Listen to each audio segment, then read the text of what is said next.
నమస్తే welcome to వీటెన్ news. Kakinada జిల్లా Pithapuram town లో ఎమ్మెల్సీ గ్రాడ్యుయేట్ ఎలక్షన్ క్యాంపింగ్ లో భాగంగా శ్రీ పేరాపత్తుల రాజశేఖరం గారికి మద్దతుగా కాకినాడ ఎంపీ ఉదయ్ శ్రీనివాస్, రాజశేఖరం భార్య ఓట్లు అభ్యర్థులుగా డాక్టర్ పంతం రాధే సుగారావు, వారి భార్య డాక్టర్ పద్మశ్రీ, రాజశేఖరం భార్యకి సన్మానం చేసి అలాగే కాకినాడ ఎంపీ ఉదయ్ శ్రీనివాస్ గారికి కూడా సన్మానం చేసి మొదటి ప్రాధాన్యతను ఇచ్చి ఎన్డీఏ అభ్యర్థిని భారీ మెజారిటీతో గెలిపించాలని పట్టభద్రుల ఓటర్లని అందరినీ వెళ్లి కలిసి ప్రసారం చేసిన పిఠాపురం జనసేన పార్టీ కార్యక్రమంలో భారీ ఎత్తున జనసేన నాయకులు, జన సైనికులు, వీర మహిళలు, కూటమి నాయకులు పాల్గొన్నారు.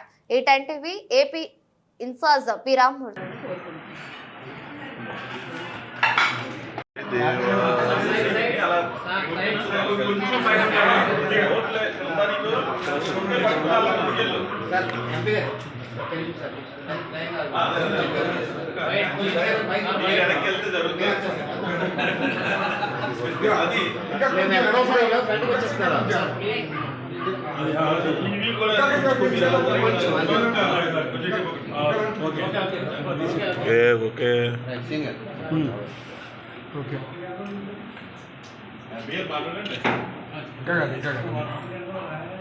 ఆల్రెడీ మొత్తం అన్ని ప్రశ్నలు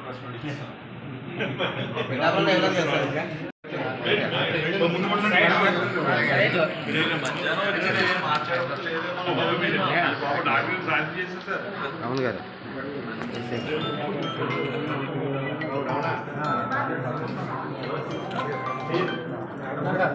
సార్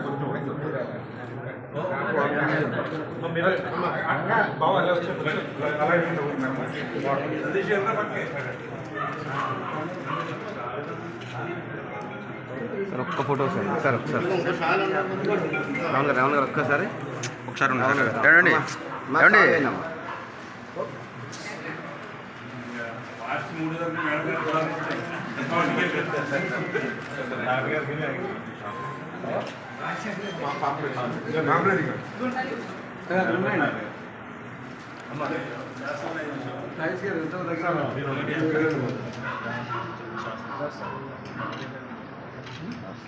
తీసుకున్న వాళ్ళు అందరం ఒకే దగ్గర ఇలా ఒకసారి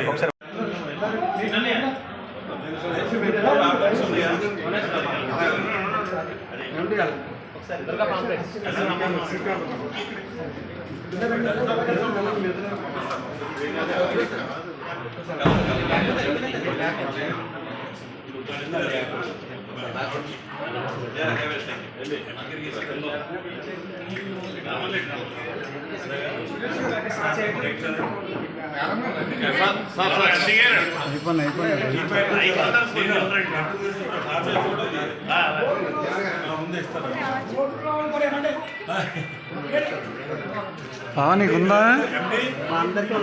బాగుందా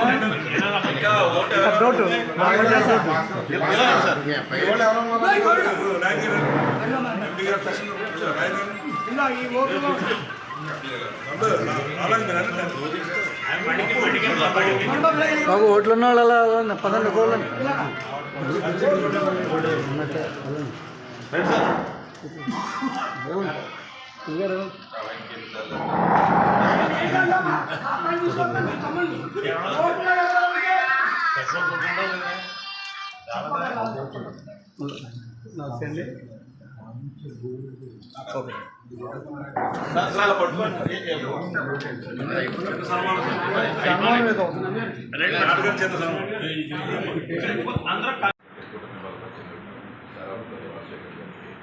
ఓటేసి అందరినీ కోరుకున్నా. అలాగే దానికోసం ఈరోజు పిఠాపురం టౌన్లో ఈరోజు గ్రాడ్యుయేట్స్ వచ్చిన అందరినీ కూడా కలవడం జరిగింది. మన కలవడం జరిగింది. అండ్ ఎందుకు గెలిపించాలి అన్నది కూడా మీ అందరికీ చెప్తున్నాం. అంటే గత రాష్ట్రం ఒక 5 సంవత్సరాల్లో రాష్ట్రం ఎటువంటి పరిస్థితికి వెళ్ళిపోయిందని తెలుసు. 11 లక్షల కోట్ల రూపాయల అప్పుల్లోకి వెళ్ళిపోయింది.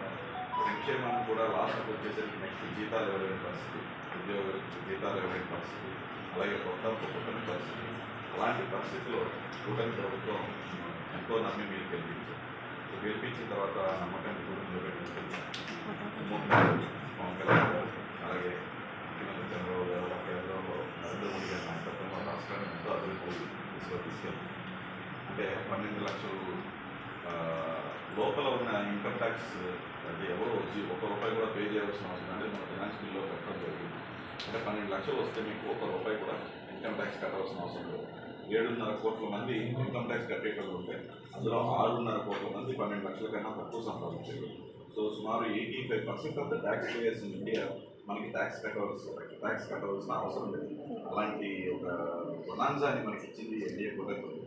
అలాగే రాష్ట్రంలో కూడా సుమారు 6 లక్షల కోట్ల రూపాయలు పెట్టుబడి తీసుకొచ్చి 8 లక్షల టు 9 లక్షల మందికి జాబ్స్ వచ్చేలాగా, ఎంఎన్సీ వచ్చేలాగా లాస్ట్ ప్రభుత్వంలో భయపడి పారిపోయిన వాళ్ళందరూ ఒక స్టేబుల్ ప్రభుత్వం ఉందని చెప్పి ఇక్కడ రావడం జరుగుతుంది. ఇవన్నీ వస్తే గ్రాడ్యుయేట్స్ అందరికీ కూడా తప్పనిసరిగా జాబ్స్ వస్తాయి. అలాగే ఈ సంపద సృష్టిస్తూ అభివృద్ధి చేస్తూ సంక్షేమాన్ని ఇచ్చే ప్రభుత్వం మీరు ఆదరించిన కూటమి ప్రభుత్వం. సో అలాగే కూటమి ప్రభుత్వంలో బలపరిచిన పేరాబత్తుల రాజశేఖర్ కూడా ప్రాధాన్యత ఒకటి మొదటి ఒకటి 1వ నెంబర్ పైన ఒకటే వేసి ఇంకా మిక్స్ అంటే ఇన్వాలిడ్ ఓట్స్ వేయకుండా అది ఒకటే వేసి మీరు ఆయన్ని ఫస్ట్ దాంట్లోనే గెలిపించవలసిందిగా కోరుకుంటున్నాను.